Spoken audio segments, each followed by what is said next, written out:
새로운 지구 마지막 챕터입니다. 오늘 별로 몇 장 안 남았기 때문에 오늘 이 책 마칠까 합니다. 의식은 이미 자신을 의식하고 있다. 그것은 나타나지 않은 것, 영원한 것이다. 그러나 우주는 서서히 의식이 깨어날 뿐이다. 의식 그 자체는 시간을 초월해 있으며 진화하지 않는다. 태어나지도 않고 죽지도 않는다. 의식이 우주라는 현상계로 나타나면 그것은 시간에 종속되고 진화 과정을 겪는 것처럼 보인다. 것처럼 보인다 이 말이죠. 그래서 우리가 하늘에서 비가 내리면 그 비가 나무가 되기도 하고 꽃이 되기도 하고 풀이 되기도 하고 사슴도 되고 이렇게 그 비를 먹는 모든 것이 되겠지만 결국 그것이 진화한 것이거나 물의 본질이 변한 것이거나 그런 것은 아닐 겁니다. 다만 그들과 조화롭게 그 안에서 인연될 때까지 살아가는 것이죠. 그 본질이 변화하지 않기 때문에 다시 회귀되는 것이잖아요. 그 물의 본질성으로. 그렇기 때문에 그런 것처럼 현상계로 나타나면 시간에 종속되고 진화를 겪는 과정처럼 보인다는 말에 대해서 공감이 갑니다. 의식은 형상의 일어남 뒤에 있는 지성, 즉 조직화 원리이다. 의식은 형상들을 통해 자신을 표현하기 위해 수백만 년 동안 그 형상들을 준비해 왔다. 형상으로 나타나지 않은 의식의 영역은 다른 차원으로 여겨질 수도 있지만 실제로는 우주라는 형상의 차원과 분리되어 있지 않다. 형상으로 나타나지 않는 것은 알아차림, 내적 공간, 현존으로서 이 차원 속으로 흘러들어온다. 어떻게 그렇게 하는가? 의식이 깨어있는 그림으로서 자신의 운명을 완성하는 인간 형체를 통해서이다. 이 높은 목적을 위해 인간이라는 형상이 창조되었으며 수백만의 다른 형상들이 그것을 위한 토대를 준비해왔다. 의식은 외부로 나타난 차원 속으로 환생한다. 형상이 된다.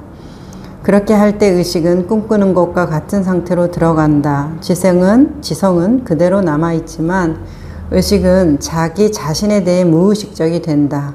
형상 속의 자신을 잃어버리고 형상과 동일화되는 것이다. 신이 물질 속으로 내려오는 것이라고 묘사할 수 있다. 얼룩말의 형상으로 육체화되었던 의식은 그 소멸하는 형상으로부터 분리되며 일순간 자신의 본질인 불멸의 의식에 깨어난다. 그러다가 금방 잠속으로 다시 떨어져 또 다른 형상 속으로 환생한다. 우리의 진화라는 것도 우리가 생각했을 때 진화라는 것은 어떤 좋은 것을 진화되었다 그러면 좋은 것을 상상하기 마련인데 매일 누워있고 안 좋은 식습관을 가지고 있고 게으른 행동 태도를 가지고 있는 그런 사람은 그런 행동 방식이 적합하도록 계속 몸이 진화하는 것이죠. 그러니까 누워있는 자세에 익숙해지고 게으른 것이 더 아무것도 하기 싫어지는 그런 상태로 그러면 또 열심히 일하고 운동하고 자기 개발하고 끊임없이 배우고 이런 사람들은 또 그런 쪽으로 계속 더 머리가 열리고 더 행동력이 많아지고 더 그와 같은 사람들을 만나고 이제 이런 일들이 일어난다라는 것이죠. 그래서 그 상황에 적응하면서 그것을 더 잘할 수 있게 만드는 능력이 진화일 것인데 그 진화라는 것은 무엇에 달려있다라는 얘기인가요? 나의 의식 상태와 태도에 달려있다는 것이죠. 나의 태도가 게으르면 게으른 상태를 더 게으르게 만드는 진화가 일어나는 것이고 나의 의식 상태와 마음이 부지런하고 깨끗하고 정직하고 이렇다면 더 그와 같이 될 수 있도록 더 마음과 행동이 진화되어 가는 것이죠. 그래서 그 진화라는 것은 어떤 적응력의 산물일 것인데 그 적응력이라는 것이 안 좋은 태도와 행동이면 안 좋은 태도와 행동에 맞추어서 더 그와 같은 것을 할 수 있게끔 진화되는 것이고 좋은 행동과 태도가 더 잘할 수 있게 진화되는 것이고 그러면 결국 결정은 자기 자신의 마음 상태, 의식 상태에 달려 있다는 것이 될 것입니다. 그래서 톨렌 이렇게 말해요. 무엇을 하는가가 아니라 어떻게 하는가가 당신의 운명을 실현하는가 아닌가를 결정한다. 그리고 당신이 하는 일을 어떻게 하는가는 당신의 의식 상태에 의해 결정된다. 이렇게 말씀하시잖아요. 의식 상태가 결정한다고. 그럼 우리가 어떤 고정론적인 사고로 내가 계속 게을렀으니까 그러면 이제 나는 끝났나요? 아니죠. 내가 맨날 게을러서 몸도 아프고 살도 찌고 식습관도 엉망이어서 계속 몸에 어떤 병증이 생기고 염증도 생기고 많이 그러는데, 마음을 고쳐먹고 식습관도 개선하고 운동도 하고 좀 더 활기차게 생활하기 위해서 노력을 계속 해나간다면 처음에는 저항력이 강력하지만 원래 했던 대로 마음이나 몸에서 아유 이렇게 해서 내가 되겠어, 나는 이미 망쳤어, 이런 생각이 들지만 꾸준히 계속 하다 보면 이 사람이 활력이 붙고 건강해지고 굉장히 그때 게으르던 그 생활 태도가 완전히 부지런한 사람으로 바뀌어서 주변 사람들한테 많은 것을 공유하는 사람이 되는 그런 경우들이 많잖아요, 주위에 얘가. 그러니까 내 어떤 적응의 산물이 위대한 것은 내가 안 좋은 습관이 있을 때는 더 안 좋게 습관이 적응해 나가지만 좋게 하려고 하면 더 좋게 적응해 간다는, 그래서 어느 것도 결정되지 않고 오직 뭐만 보겠다라는 거예요. 지금 나의 태도와 마음 상태만 보겠다라는 것이니까 내가 마음을 어떻게 먹느냐 그리고 어떤 행동을 하느냐가 내 운명을 내가 결정하고 내 운명을 내가 이끌어 간다라는 것이잖아요. 그것을 지원하고 지지하겠다라는 것이니까 어떻게 보면 참 희망적인 소식입니다. 개인적으로는 그렇게 느껴져요. 자, 당신이 하는 일의 주된 목적이 일 그 자체가 될 때, 더 정확히 말해 당신이 하는 일 속으로 깨어있는 의식이 들어오는 것이 주요 목적이 될 때 우선순위가 바뀐다. 자, 의식의 흐름이 일의 질적 수준을 결정한다. 그것을 다른 식으로 표현하면 이렇다. 어떤 상황에서 무엇을 하든 가장 중요한 요소는 당신의 의식 상태이다. 상황 그리고 당신이 하는 일은 2차적인 요소일 뿐이다. 이것에 대해서 진정 동의합니다. 당신의 의식 상태가 가장 중요하고 상황과 당신이 하는 일은 2차적인 요소일 뿐이다라는 것에 대해서, 그래서 내가 어떻게 마음 먹느냐가 정말 중요한데, 우리가 이 마음 먹는 것에 의심하는 이유는 내가 원하는 만큼 빠른 속도로 결과가 현실적으로 보여지지 않기 때문에 그런 것 같아요. 그러니까 나는 그래, 내가 이제 부지런히 살기로 했어. 그러면 내일부터 바로 내 어떤 생활 태도나 습관이 바뀌기를 바라고, 내가 돈을 벌기로 했어. 그러면은 뭐 주위 사람들이 나를 다 도와서 내가 잘 되게 어떤 우주의 힘이 나를 도와주는, 그래서 조금 급하다는 생각이 들어요. 내가 마음 먹은 것은 내 마음이지만 잘 되어가는 것은 어때요? 인연과 환경 조건에 따라서, 그리고 자기가 그렇게 지어놓은 그 습관력, 업이라고 하는 그 습관력의 저항감 때문에 자기 마음처럼 빠르지가 않은데, 그냥 그래서 우리가 쉽게 낙담이 되고, 아유 나는 못하려나 봐, 저 사람들은 특별하니까 되겠지, 근데 나는 아니야, 이제 이런 식으로 쉽게 좌절한다는 말이에요. 그래서 저도 마찬가지죠. 그래서 제가 항상 좀 내 원하는 대로 내가 마땅치 않을 때, 나의 행동이나 내 모습이 조금 더 잘할 수 있지 않아? 이런 질책하는 마음이 들을 때, 제가 그 다음에 저희가 하는 말이 있습니다. 그냥 넘어진 자리에서 다시 일어나라, 이렇게 제가 저한테 말을 하는 것이에요. 그래서 처음으로 돌아가서 어떤 잘못도 없고 흠도 없는 사람처럼 완벽하게 다시 하고 그런 것이 아니라, 부족한 상태로 지금 이 자리에서 다시 일어나서 계속 가라. 그리고 넘어지면 그 자리에서 다시 일어나고, 넘어지면 그 자리에서 다시 일어나고, 이제 이런 것을 제가 저한테 주문합니다. 이러면서 그런 것들이 처음에는 넘어진 자리에서 다시 일어나면 그동안에 좀 실수하고 잘못한 거 이제 생각해 봤을 땐 그렇게 안 했으면 이렇게 됐을 건데, 더 좋은 어떤 게 있을 건데 했던 것들이 보이잖아요. 시간이 지났고 이제 통찰력이나 지혜가 생기면 더더욱 그렇겠죠. 우리가 그렇다 할지라도 우리가 해야 되는 건 넘어진 자리에서 일어나는 거지 과거로 회귀할 수가 없거든요. 근데 과거 그때 그랬으면 어땠을까 이런 생각 때문에 참 자기 자신의 진을 빼거든요. 제가 해보니까 그렇더라고요. 그래서 저는 저 자신한테 넘어진 자리에서 그냥 다시 일어나, 그런 생각이 올라오는 것까지 어쩔 수 없습니다. 그런 생각 하지 마 이렇게까지는 제가 저한테 요구하지 않아요. 그런 생각이 드는 것들은 어쩔 수 없어요. 그런데 지금 이 순간에 해야 할 거, 할 수 있는 건 뭐예요? 이 자리에서 일어나는 것이라는 것을.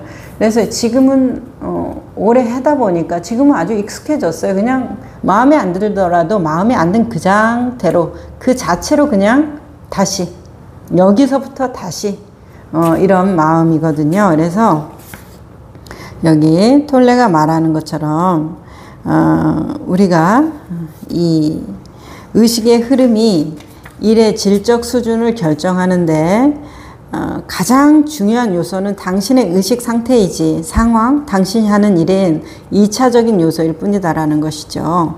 미래의 성공은 행동에 일어나는 의식에 달려 있으며 그 의식과 분리될 수 없다. 진정으로 성공한 모든 행동은 에고나 조건 지어진 무의식 상태의 생각에서 나오는 것이 아니라 깨어있는 관찰과 관심의 장으로부터 나온다.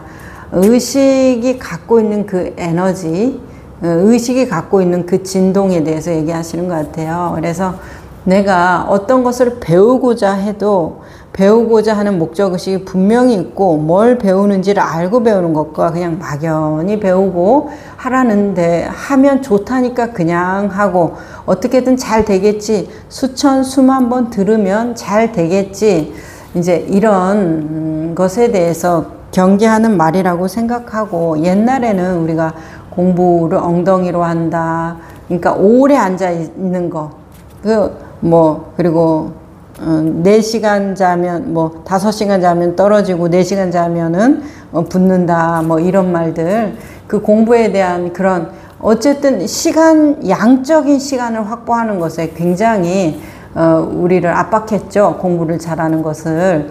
하지만 지금 이 뇌과학적인 원리로 봤을 때 그것은 되게 어떤 칭찬받지 못하는 수행법, 공부 방법이잖아요. 잠을 충분히 자야 내가 그만큼 푹 쉬기 때문에 기억력과 암기력이 좋아진다는 것이 이미 밝혀졌고, 또 공부를 하는 것이 오래 앉아 있다고 되는 것이 아니라 그 효율적인 접근 방법을 가지고서 그 뇌, 장기 기억과 단기 기억을 적절히 사용하면서 그것을 그 공부를 해야지, 그냥 무조건 오래 앉아서 무조건 줄 그어가면서 그냥 입으로 막 외우는 거, 이것이 그렇게 효율적이지 않다라는 것에 대해서 우리가 많이 이제 이 뇌과학적인 연구로 많이 밝혀지고 있잖아요. 그래서 여기도 마찬가지예요. 깨어있는 관찰과 관심의 장, 깨어 있어야 된다라는 거지. 그냥 막연하게 선행하면 복 받을 거야, 막연하게 마음 공부하면 마음이 편안해질 거야, 막연하게 명상하면 내 스트레스나 부정적인 에너지가 없어질 거야, 이것들이 그렇게 도움이 안 되더라고요. 실제로 그 사람이 의식적으로 자기의 어떤 습관, 그리고 내가 가지고 있는 그 생각의 패턴들을 보는 것이 훨씬 더 막연하게 하는 그 많은 시간을 들인 사람보다도 빠른 변화를 겪고 있다는 걸 현장에서 보고 있기 때문에 아무래도 의식적으로 하는 얘기를 많이 강조드릴 수밖에 없더라고요. 같이 공부하는 입장에서. 자, 깨어있는 행동의 3가지 방식으로 톨레는 받아들임, 즐거움, 열정으로 말하고 있습니다. 받아들임이라는 것은 지금 이 상황, 이 순간이 나에게 그 일을 하라고 요구함으로 기꺼이 그 일을 하겠다는 것이다. 요구함으로 하겠다라는 것이죠. 나는 비록 이 일을 하고 싶지 않아요. 내 마음에는 안 들어요. 하지만 내가 엄마니까, 아빠니까, 학생이니까, 아니면 내가 회사원이니까, 아니면 내가 지금 돈이 없으니까 나는 돈을 벌고 싶지 않아요. 나는 내가 하고 싶은 걸 하고 싶지만 나는 돈이 없어. 그럼 돈을 버는 일을 해야 된다라는 것이죠. 그 상황이 요구하니까 그 일을 해야 된다라는 것이죠. 내 생각과 다르게 펼쳐지는 상황에 대해서. 그러면 열정적이기는커녕 즐겁게 하기도 어려울 것이다. 하지만 그 일을 받아들일 수는 있다는 거죠. 즐겁게는 못해도 받아들일 수는 있다는 말을 공감할 수 있습니다.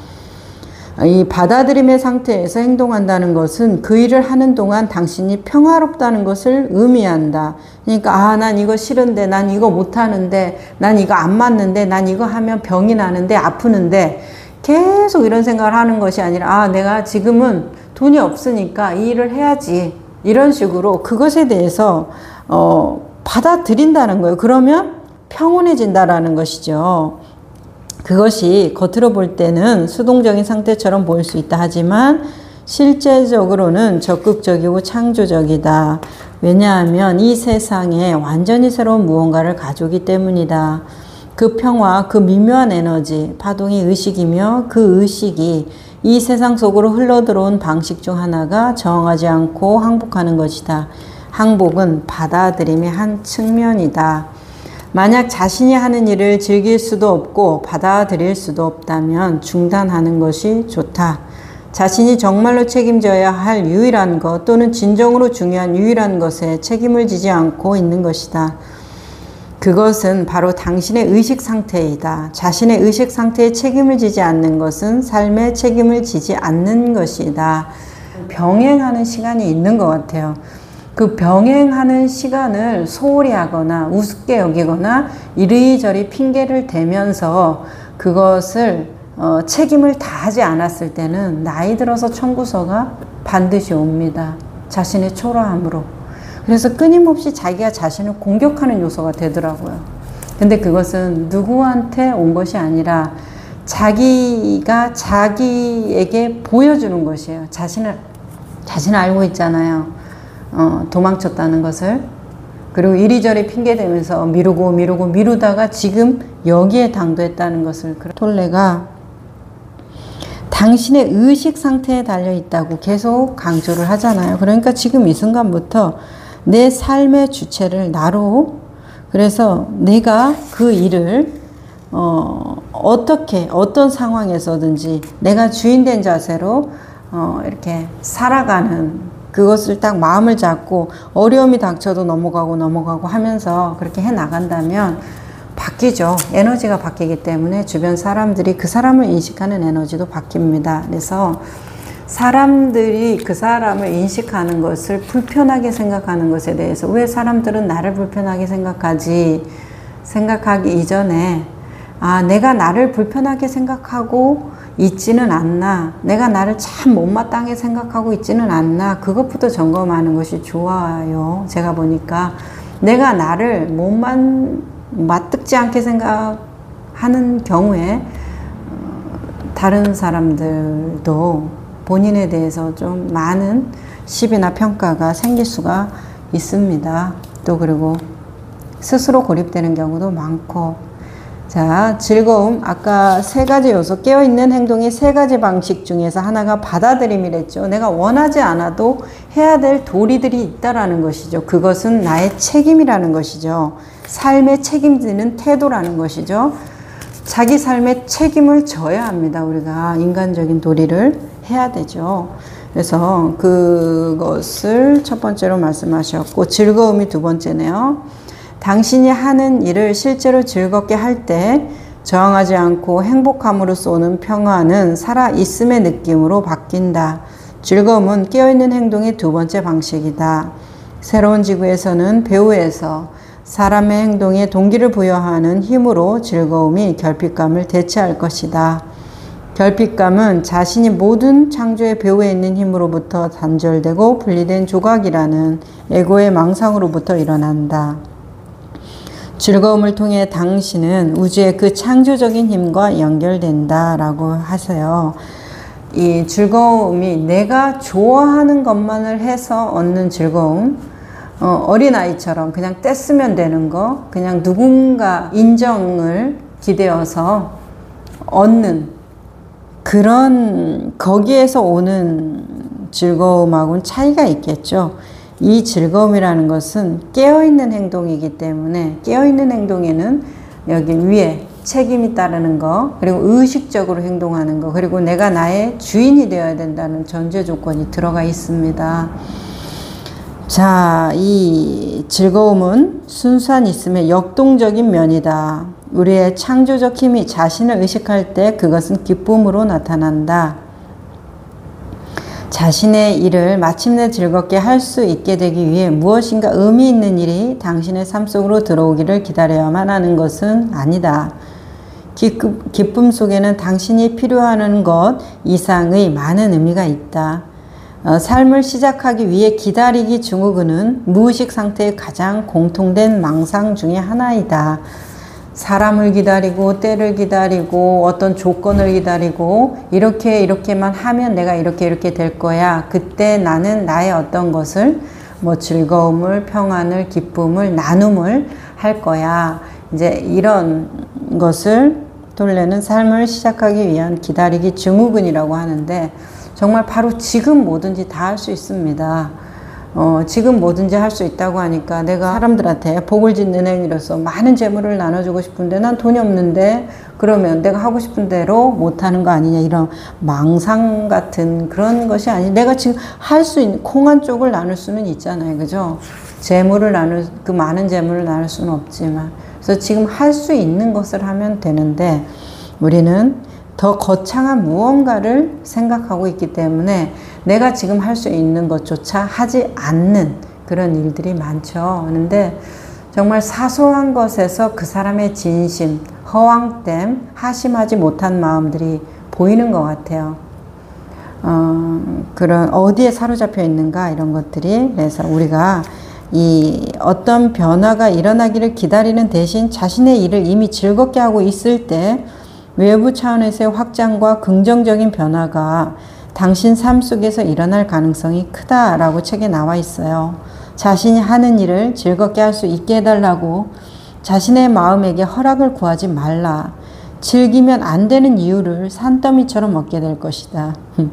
우리 핑계 댈수록 핑계거리가 더 많아집니다. 거짓말 하나 하면 거짓말 10개로 막아야 된다는 얘기들이 있잖아요. 자, 그리고 여기에서 우주의 창조적 힘이 자신을 의식할 때 그것은 기쁨으로 나타난다.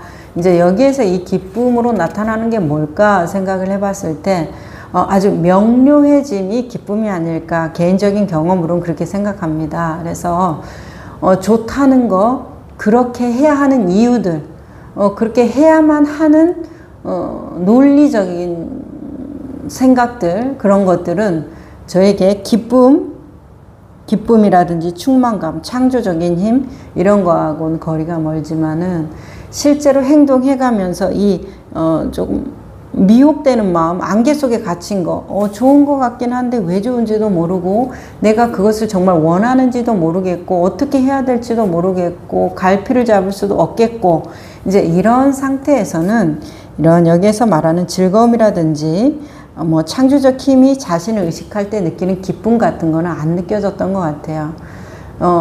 해 나가면서 그것이 마음속으로 확연하게 구름이 개인 하늘처럼 확연해지고 의식이 명료해지고 그냥 그것 자체로 이렇게 뚜렷하게 보이는 것을 이렇게 보이는 길을 이렇게 뚜렷하게 걸어가는 거, 그런 거와 같이 좀 명료해졌을 때, 그리고 그것이 단순해졌을 때 내가 그것을 행하는데 어떤 의심이나 미혹됨이 없기 때문에 마음이 참 개운하고 그리고 충만해지는 경험들이 많았거든요.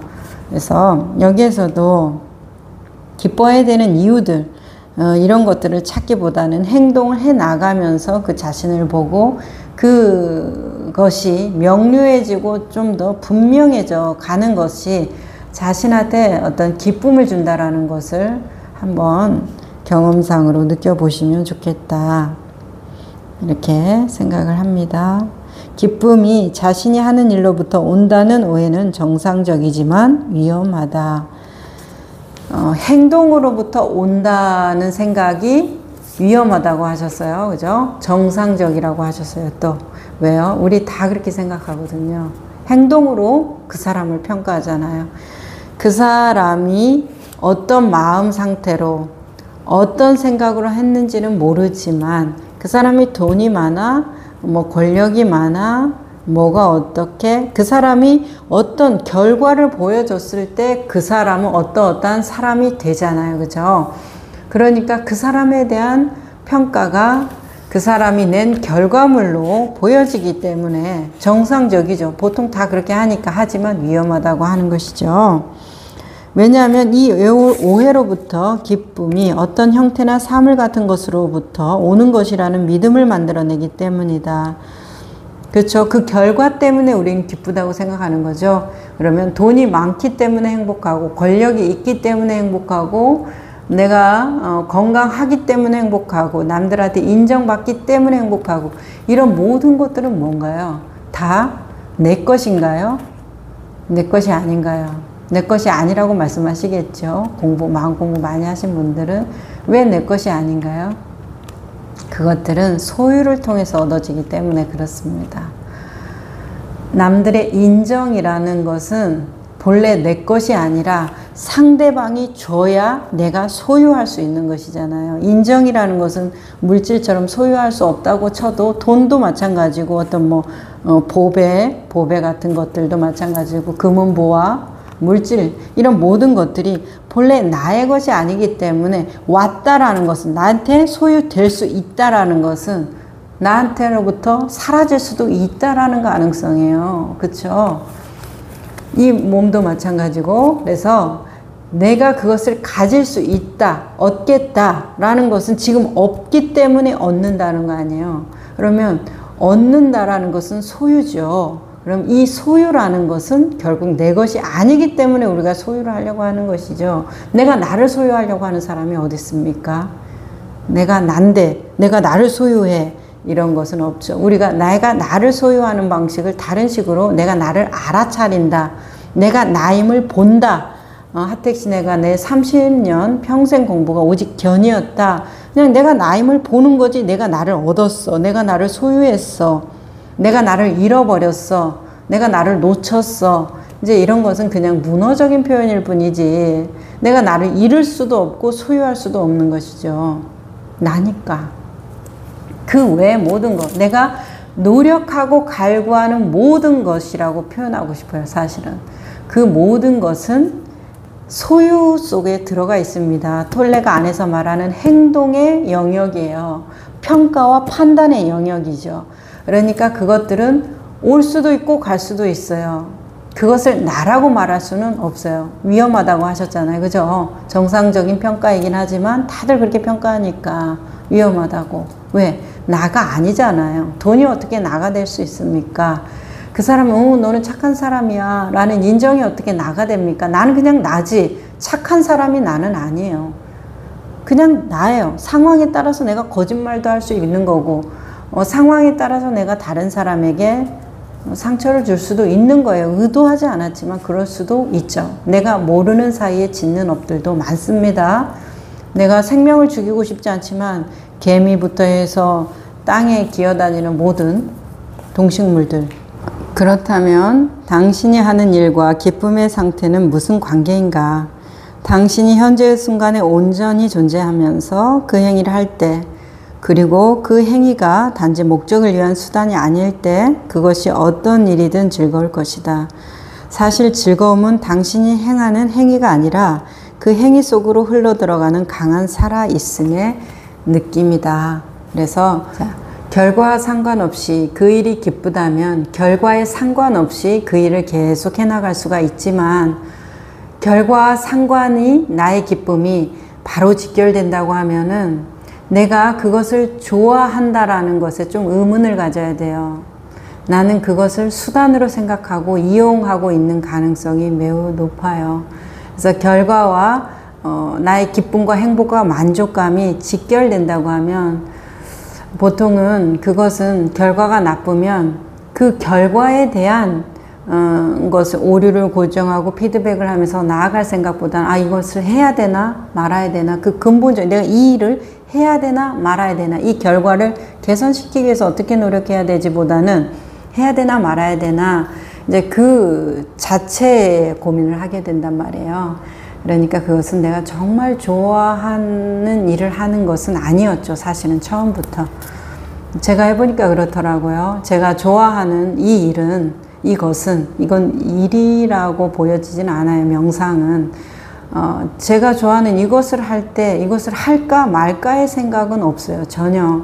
그냥 이것에 대한 어떤 결과적인 것이 뭔가를 시도했는데 결과적인 것이 나쁘면 이것이 어떤 부분에 대해서 내가 조금 알아차리지 못했지, 내가 부족했지, 내가 어떤 걸 더 배워야 되지, 이런 식의 접근이지, 이거를 할까 말까, 포기해, 뭐 이런 생각은 안 드는 것을 봐서는 이것이 이 자체가 기쁨이라는 것이죠. 이 명상하는 일 자체, 이것이 돈을 많이 벌게 해줘서 어떤 사람들한테 인정을 더 많이 받게 해줘서 명상을 좋아하는 것이 아니라 그냥 이것 하는 자체가 기쁜 것이고 나하고 잘 맞고 이것을 좋아하는 사람들과 얘기 나누는 것이 즐겁고 그 사람들과 같이 명상을 하는 그 자체의 그 순간이 행복하고 이제 이런 것이니까요. 그래서 다르다라는 것이죠.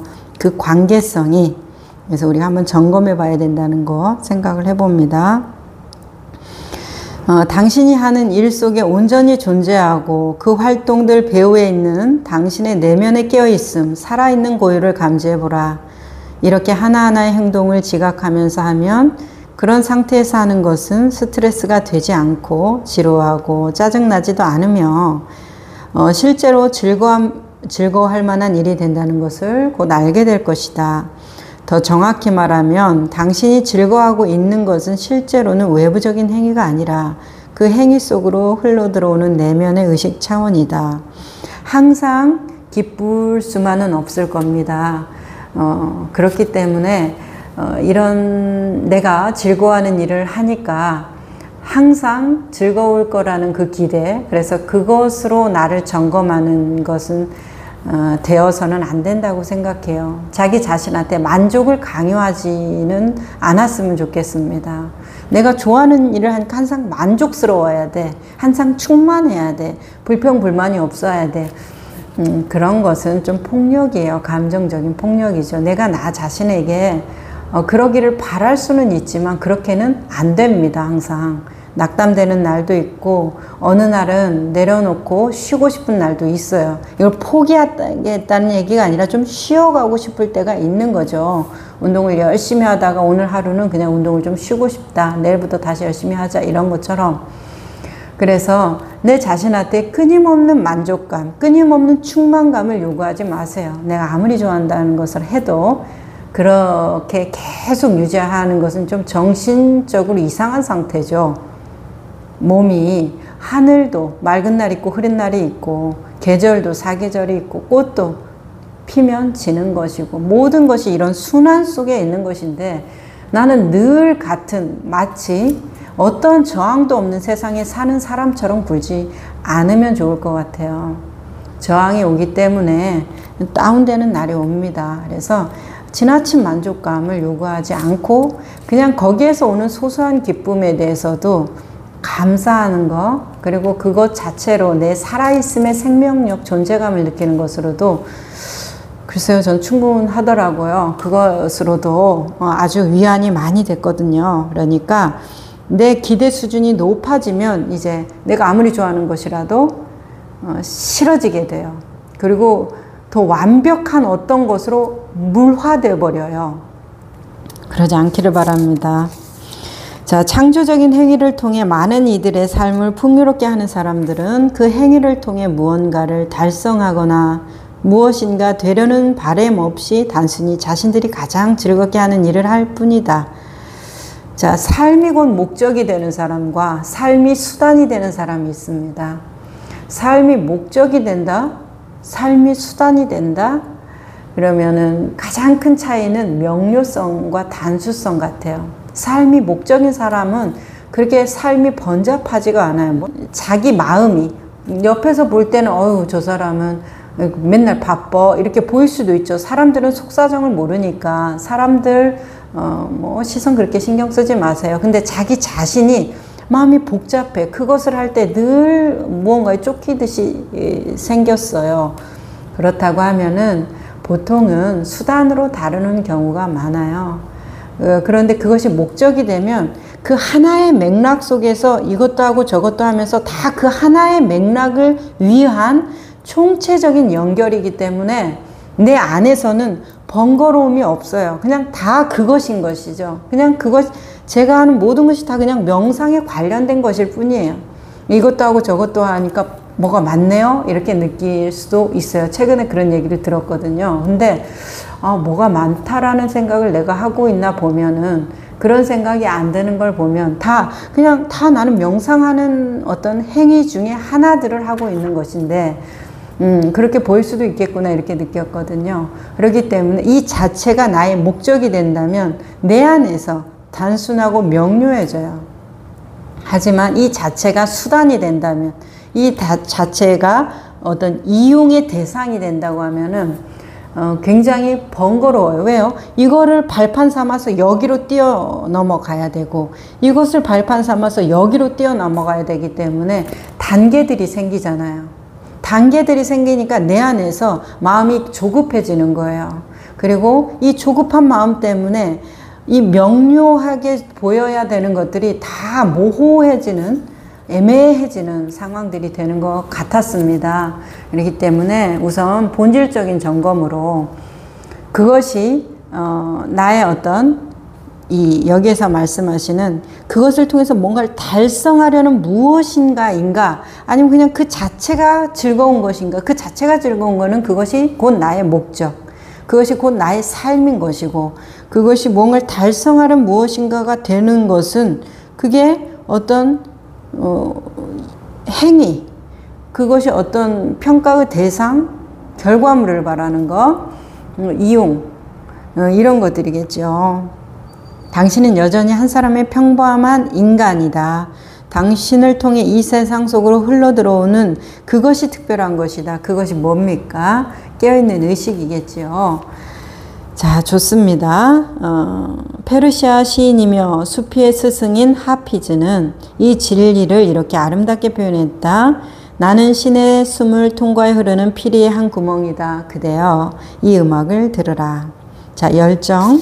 자, 깨어남이라는 내면적인 목적에 변함없이 충실한 사람들에게 찾아올 수 있는 창조적인 표현의 또 다른 방식이 있다. 어느 날 갑자기 그들은 자신의 외부적인 목적이 무엇인지 알게 된다. 위대한 비전과 목표를 가지고 그때부터 그 목표를 이루기 위해 나아간다. 그 목표와 비전은 대개 그들이 지금까지 작은 규모로 즐겁게 해온 어떤 것과 어떤 식으로인가 연결되어 있다. 이것이 깨어있는 행동의 세 번째 방식인 열정이 일어나는 곳이다. 지금 하는 일을 하고 싶어 하는 것보다 목표에 도달하는 것을 더 많이 원할 때 당신은 스트레스를 받는다.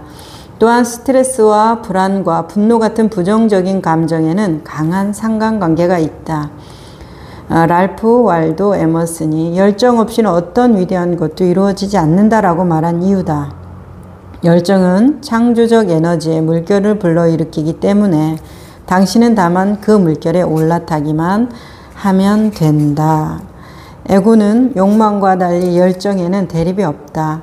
열정은 대립하지 않는다. 열정에 따른 행위는 승자도 패자도 없다. 기본적으로 배타적이지 않고 다른 사람들을 포용한다.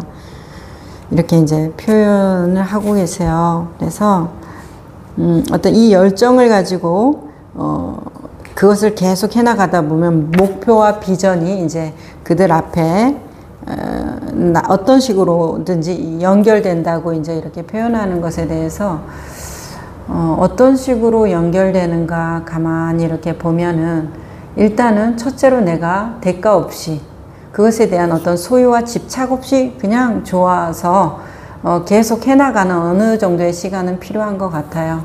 그리고 그 시간 동안에 자신의 성장이 있어야 되겠죠. 그냥 막연하게 하는 것은 하루를 막연하게 사는 거나 10년을 막연하게 사는 거나 별반 다를 것이 없을 겁니다. 그렇게 해나가다가 이제 여기 솔레가 말한 목표와 비전이 어떤 식으로든지 연결이 되는 이 과정에서는 자신의 어떤 그 그릇, 이 자신이 넓어지는 그 확장성과 연관이 되는 것 같아요. 그래서 이 마음 공부에서 이것이 어떤 목표와 비전을 가지고 사람들과 연결되는 그런 확장성을 가지기를 바란다면은, 글쎄요, 마음 공부에서는 요구되는 게 있잖아요. 어떤 내면의 깊은 성찰력, 그리고 꾸준히 해나갈 수 있는 그 끈기, 다른 사람을 자비롭게 보는 힘. 왜 자비롭게 보는 힘인가요? 내가 나 자신을 자비롭게 보지 않으면 사람을 아무리 사랑하고 싶어도 사랑이 잘 안 나갑니다. 그러니까 그 자비로움에는 자타가 없어지는 경험 속에서 이루어지니까, 그런 것들이 어떤 경계를 무너뜨리면서 비전과 목표가 연결되면서 확장되어 가는 것 같아요. 그러면 처음에는 미미해도 계속 견디고 참고, 넘어진 자리에서 다시 일어나고 넘어진 자리에서 다시 일어나면서 계속 가다 보면 처음에 시작했던 그 사람하고 달라져 있는 어떤 사람이 서 있을 겁니다.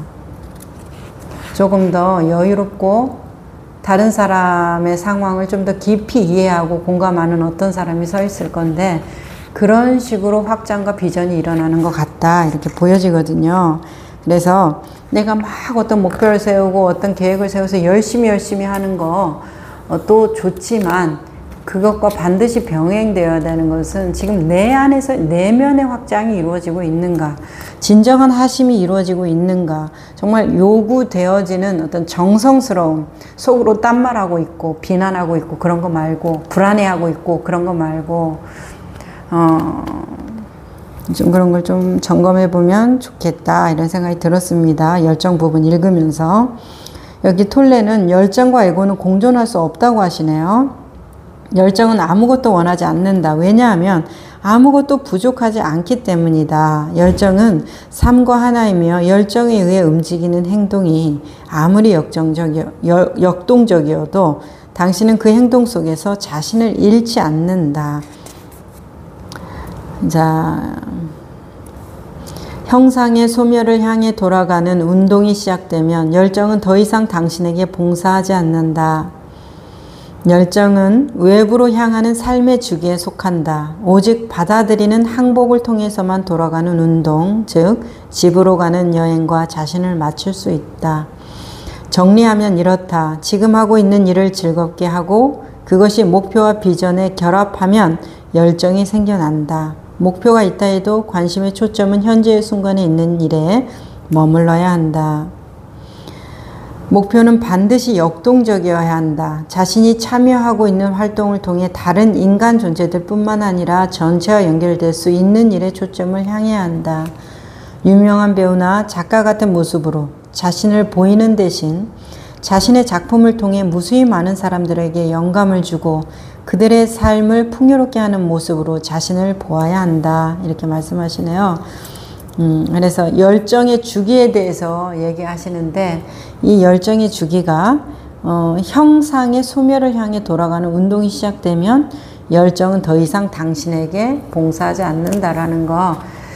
그러니까 어떤 형상이나 행동의 결과물에 취하게 되면 이제 그것이 부담이 되겠죠. 아무래도 성공의 경험이 그 사람한테 아주 큰 부담이잖아요. 기쁨이기도 하면서 자부심이기도 하면서도 아주 큰 어떤 패배감을 주는 경험이 되는 것이 이 성공의 경험이듯이, 가장 위에 올라간 사람이 가장 불안한 법이죠. 자, 그런 것처럼 우리가 이 형상을 통해서 나를 증명하려고 할 때는 열정은 더 이상 당신에게 봉사하지 않는다, 이제 이렇게 말씀을 하시는 그 열정의 주기에 대해서, 그리고 역동적이어야 되고 참여하고 연결될 수 있어야 되고 사람들과 영감을 주고받을 수 있으며 삶을 풍요롭게 할 수 있어야 된다라는 이 모든 것의 핵심은 일단 자신에 대해서 깨어있는 알아차림이 되어야 한다고 생각합니다. 우리가 선한 영향력 이런 거 많이 생각하죠. 사람들하고 더불어서 행복하게 좋은 이웃이 되고 싶은 마음이잖아요.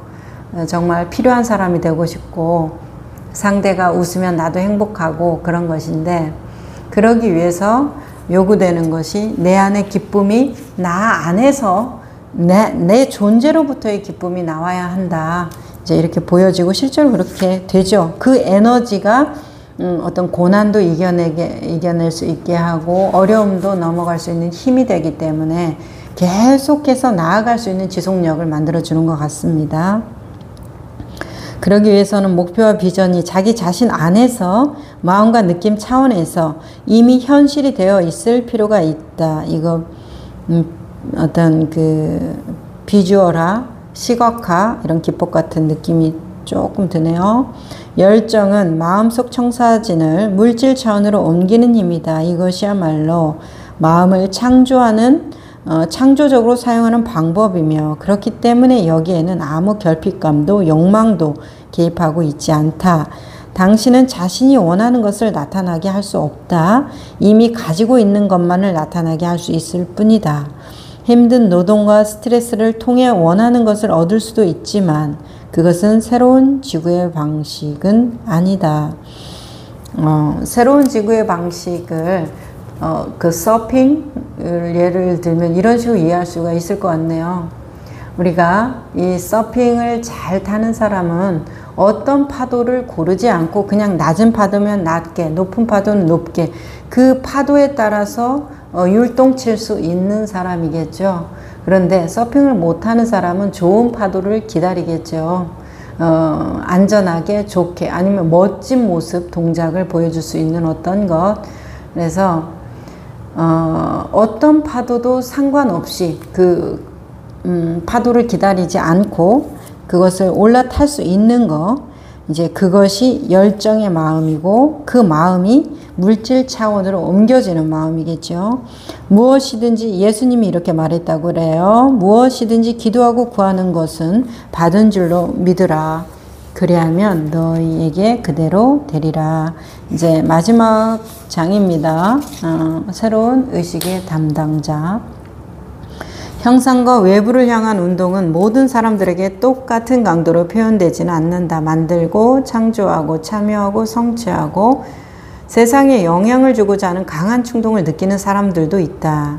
만약 그 사람들이 무의식적이라면 당연히 에고가 지배 외부로 향하는 순환주기의 에너지를 이기적인 목적으로 사용할 것이다. 노력에 더 의존하게 될 것이다. 한편 육체적인 성장과 함께 자연스러운 확장이 그 과정을 끝내면 겉에서 보기엔 별로 주목할 것이 없는 수동적이고 비교적 큰 사건 없이 조용한 삶을 보내는 사람들도 있다. 자, 삶의 흐름을 타는 거, 그 흐름을 타다 보면 어떤 사람은 영적인 유명 인사가 될 수도 있고 어떤 사람은 그냥 조용히 내 삶의 기쁨과 충만함 속에서 나의 이웃으로 살다가 가는 사람도 있을 겁니다. 그렇지만 그것이 무슨 상관이겠습니까? 자, 여기에서 앞으로 등장할 새로운 지구에서는 그들의 역할이 창조자, 명상가, 묵상가로 불렸던 어떤 영적인 지도자들에 대한 이야기입니다.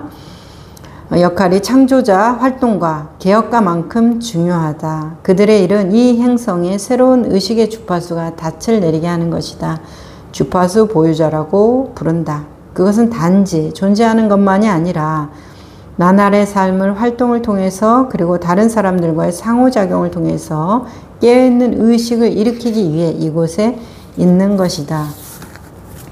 그들이 가장 이제 할 수 있는 일은 인연을 맺어주는 것이다. 이렇게 느껴집니다. 그 여기에서 말한 의식의 지도자들. 왜냐하면은 목마른 말을 물가까지 데려가는 것이 인연이죠. 하지만 물을 마시느냐 마시지 않느냐는 말이 할 일이지 억지로 물을 마시게는 할 수 없을 거예요. 하지만 그 말에게 물이 있는 물가로 데려가는 일이라는 것이 인연을 맺게 해준다는 것은 그 말은 물이 어디 있는지를 모르잖아요. 그래서 목마름에 타는 듯한 목마름에 고통만 받고 있지 어떻게 할 도리가 없다라는 것이에요.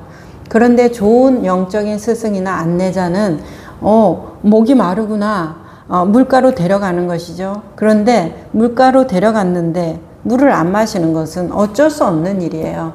그래서 영적인 지도자들이 할 수 있는 일은 인연을 맺어주는 거라고 생각이 듭니다. 그 인연 안에서 그 사람이 깨어나느냐, 그 인연 안에서 깨어나지 않고 또 자기 살아왔던 에고의 방식으로 똑같이 그렇게 그 안내자, 그 영적인 지도자, 여기에 있는 아까 말씀하신 뭐라고 그래요? 명상가, 묵상가, 주파수 보유자, 이 주파수 보유자에게 똑같이 세상 살았던 방식으로 똑같이 한다고 하면 힘들겠죠. 그러지 않기를 바라죠. 자, 새로운 지구는 이상향이 아니다. 이제 마지막 챕터입니다. 새로운 지구는 단지 또 다르게 각색된 또 하나의 이상향인가? 결코 그렇지 않다. 모든 이상향의 그림에는 하나의 공통점이 있다. 모든 것이 좋아지고 우리가 구원받고 평화와 조화가 실현되고 우리의 문제가 모두 해결되는 미래에 대한 마음의 투영이다. 그런 유토피아의 비전이 많이 있어 왔다. 일부는 실망으로 끝났고 일부는 큰 재앙으로 이어졌다. 이런 비전들이 종교에선 극단적으로 가면은 종말론으로 가고 미륵 출현 사상으로 가고 뭐 이런 거 아닙니까? 모든 이상향의 그림들 핵심에는 낡은 의식의 구조적 기능 장애의 한 가지가 있다. 구원을 미래에서 찾는 것이다. 미래는 다만 당신 마음속에 생각 형태로만 존재할 뿐이다. 새로운 땅의 토대는 새로운 하늘, 즉 깨어난 의식이다. 외부 현실은 그 깨어난 의식이 외부로 반영된 것일 뿐이다. 어떤 것도 미래에 우리를 자유롭게 할 수 없다. 왜냐하면 오직 현재의 순간만이 우리를 자유롭게 할 수 있기 때문이다. 그것을 깨닫는 것이 바로 깨어남이다. 이렇게 말씀하세요. 자, 미래를 찾는 것은 마음속의 생각 형태로만 존재한다라는 거. 그래서 이 생각 형태, 생각이라는 것은 현실로부터 우리를 분리시킵니다. 기억도 그렇고 과거에 대한 감정이라든지 느낌 이런 모든 것도 지금 이 순간으로부터 우리를 분리시켜서 어떤 새로운 영역에 들어가게 되죠. 망상, 생각이라는 에고 의식의 어떤 새로운 장으로 들어가게 하는데 이 안에 큰 결점이라는 것은 이 현실로부터 멀어지기 때문에 이 현실을 바라보는 현실이 자신인데 자신을 바라보는 그 시선이 뭐라고 할까? 살아있지 못하다고 할까요? 아니면 자기식대로 생각한다고 할까요? 관념적으로 생각하고 관념적으로 판단하고 이렇게 되는 것 같습니다. 예를 들면 눈앞에 사과를 보고 그 사과에 대해서 생각할 게 뭐가 있어요? 그냥 사과인데 근데 그 사과에 대해서 관념적으로 한다라는 것은 뭐 사과에 대해서 토론하고 사과의 맛은 이런 맛이야 저런 맛이야 서로 이야기하고 이론적으로 과학적으로 증명된 어떤 것을 서로 토론을 한다라는 것이죠. 그러면 이것을 우리의 마음 공부나 깨달음으로 대응하면 깨달음에 대해서 체험하지 않은 상태로 사과를 맛보지 않은 상태로 깨달음 이런 것일 거야 이렇게 하면 될 거야 이러이러한 과정이 있어 이건 이렇대 저렇대 이런 것들이 그렇게 큰 소용은 없다라는 것입니다. 내 사고력은 조금 치밀해질 수는 있겠죠. 하지만은 내가 정작 원하는 건 사고력의 치밀성이 아니라 깨달음으로부터 얻는 자유와 행복감 아니겠어요? 그렇다면 그거하고는 상관이 없다는 거예요. 그러면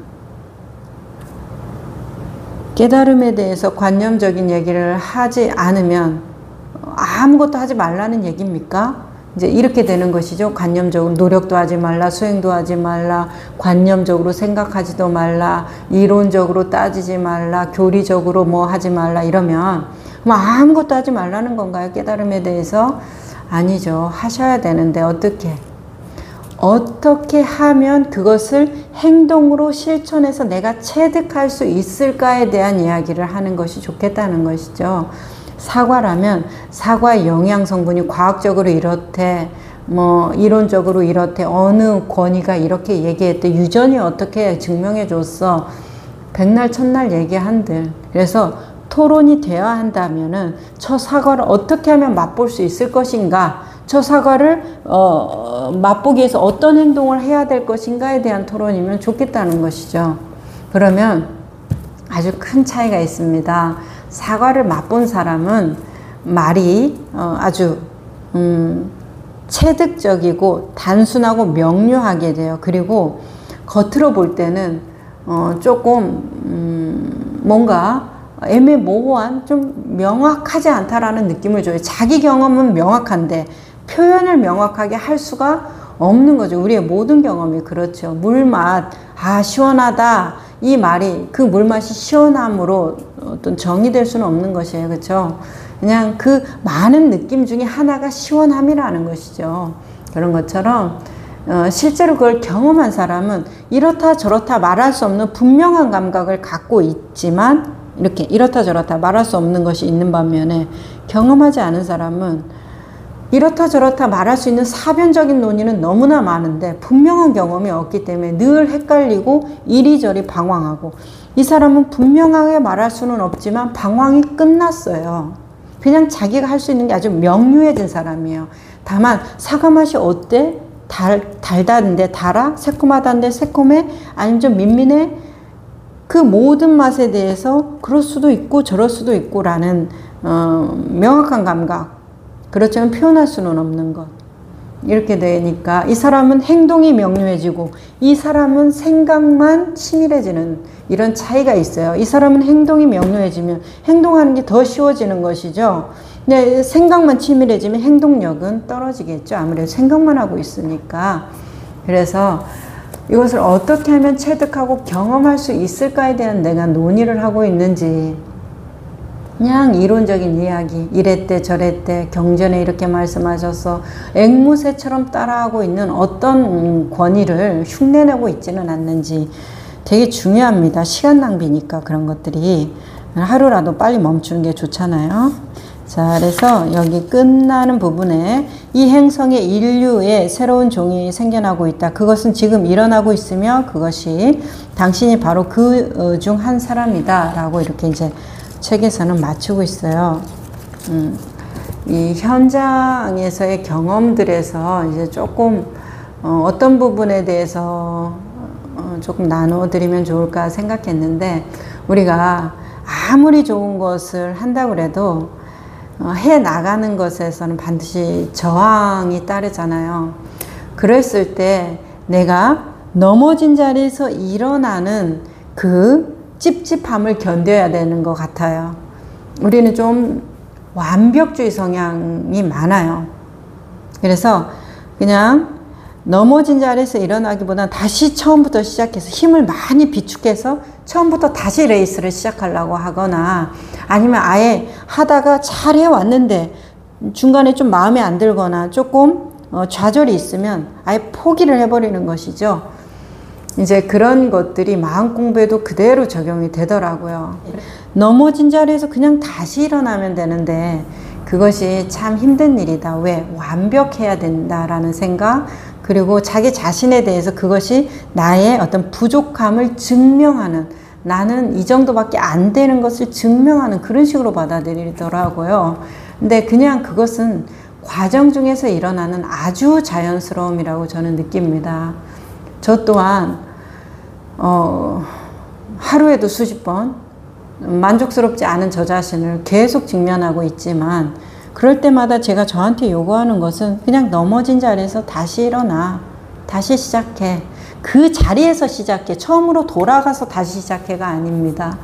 그냥 지금 너의 그 기분에서 다시 시작해, 너의 지금 그 불만족스러움에서 다시 시작해. 그래서 너에게 어떤 네가 상상하는 만족감을 강요하지 마. 네가 상상하는 즐거움을 얻어야 한다고 너 자신을 막 몰아치지 마. 이런 식으로 제가 저한테 말을 하거든요. 그것이 도움이 되시기를 바랍니다. 제 어떤 마음 공부 과정에서도 있었고, 저희 도반님들이나 회원님들이 그런 과정에서 많이 더 많이 좌절을 그 정도가 아니어도 되는데 그렇게 되어 가더라는 것이죠. 그런 것이 참 안타까워서, 그리고 시간이 필요하다는 걸 꼭 기억해 주세요. 시간이 필요합니다. 마음에는 시간이 없어요. 하지만 이 세상으로 나투어진 인과에서는 시간의 조건 안에 걸려 있잖아요. 톨레도 그렇게 말하잖아요. 형상 자체로는 어떤 진화도 없고 순환도 없고 변화도 없지만 이것이 나투어졌을 때, 세계에 나투어졌을 때는 시간 안에서 마치 진화되는 것처럼, 형상이 변화되는 것처럼 보인다고 이렇게 표현을 하시잖아요. 의식 부분에서. 그렇기 때문에 그렇게 보여지는 그 조건 안에서 아니야, 없는 거야 한다고 없는 겁니까? 그 조건 안에 있으면 같은 룰을 따라야 되는 것이죠.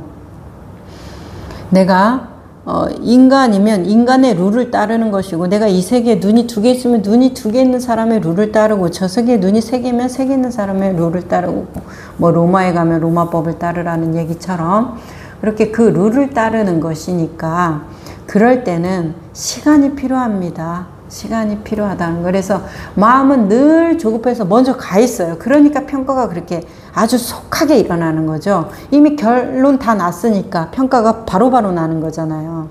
그런데 그와 같이 완벽한 결론은 이론상으로 가능하죠. 이론상으로, 마음상으로, 생각상으로 완벽한 그 결론이 가능한 것이지, 살다 보면 내 생각대로 되는 것이 하나라도 있었나요? 없잖아요. 내 생각대로 유지되는 게 하나라도 있나요? 없잖아요. 그것이 내 생각을 너무 믿지 마세요. 그냥 이론일 뿐이에요. 이론은 항상 완벽하죠. 하지만 현실에선 그것이 계속 수정되어야 되는데, 이 수정되는 과정이 자기의 실패를 증명하는 것은 아닙니다. 절대로 아니잖아요. 그러니까 그것에 대해서 시간이 필요해. 내가 외로울 시간이 필요해. 내가 낙담할 시간이 필요해. 내가 좀 무기력할 시간이 필요해. 내가 좀 힘을 내기 위해서 좀 멈춰야 되는 시간이 필요해. 넘어진 자리에서 다시 일어나는 것이 필요해. 나에게 너무 지나친 만족감을 강요하지 않는 것이 필요해. 내가 모든 것을 다 잘할 수 없다라는 걸 받아들이는 것이 필요해.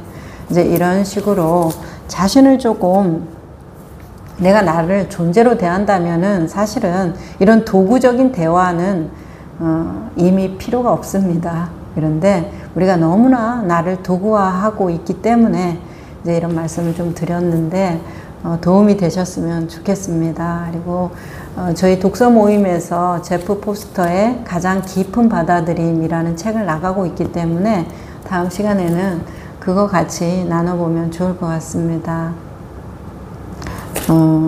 삶으로 다시 떠오르기 한 권 여기에서 마칠게요.